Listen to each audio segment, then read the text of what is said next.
এখন ঘড়িতে প্রায় 7টা। আমি ঘুম থেকে উঠে পড়েছি অনেক সকালে। আর বাড়িতে আসলে সত্যি বলতে আমার শুয়ে থাকতে একটুও ভালো লাগে না। সকালবেলার এই পরিবেশটাকে আমার খুব ভালো লাগে।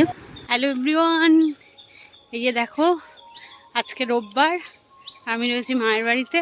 আর এখন আমি সকালবেলা বাজার করে নিয়ে বাড়ি যাচ্ছি। এই যে দেখো, আর মা যাচ্ছে সামনে।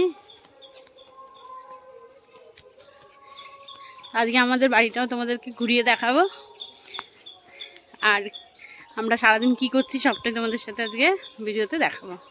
তো চলো দেখা হচ্ছে বাড়িতে গিয়ে। আর অলরেডি বাড়ির ভিডিও আমি তোমাদের সাথে শেয়ার করেই দিয়েছি। রোববার মা যেহেতু একা একাই বাজার করে, তার জন্য মাকে আমি বললাম যে চলো আজকে তোমার সাথে আমিও একটু বাজারে যাই, তোমারও একটু হেল্প হবে।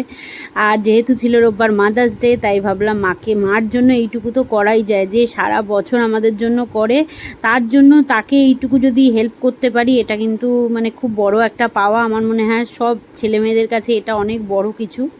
তো এই যে বাজার করে চলে এসেছি বাড়িতে। কি হয়েছে আমাদের আজকে ব্রেকফাস্ট, আমাদের টিফিনে আজকে কি হয়েছে দেখো।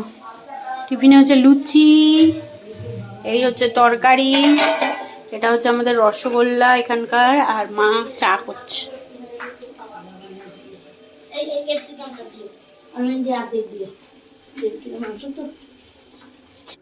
তো এই যে লুচি তরকারি মা আমার টিফিনটা আমাকে দিয়ে দিয়েছে। আমরা সবাই একসাথেই বসে পড়েছি টিফিন করতে।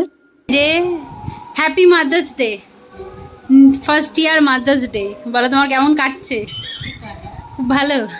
আচ্ছা, আমরা মাদার্স ডেতে মাকে উইশ করে আসি। চলো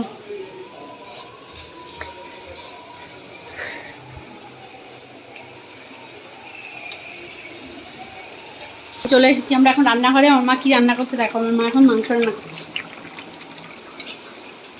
happy mother's day. Thank you.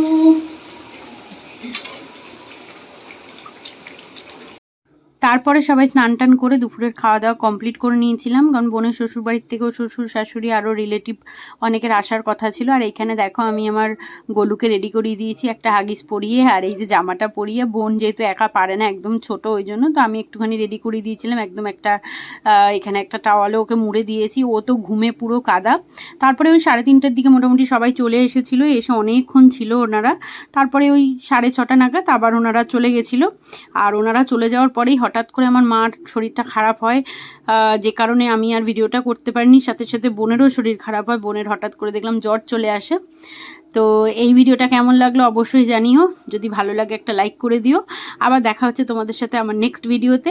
অবশ্যই বলবো যারা নতুন দেখবে তারা অবশ্যই চ্যানেলটাকে সাবস্ক্রাইব করে দেবে, আর যারা ফেসবুক থেকে দেখবে অবশ্যই কিন্তু প্রত্যেকে চ্যানেল বা পেজটাকে ফলো করে দিও। টাটা।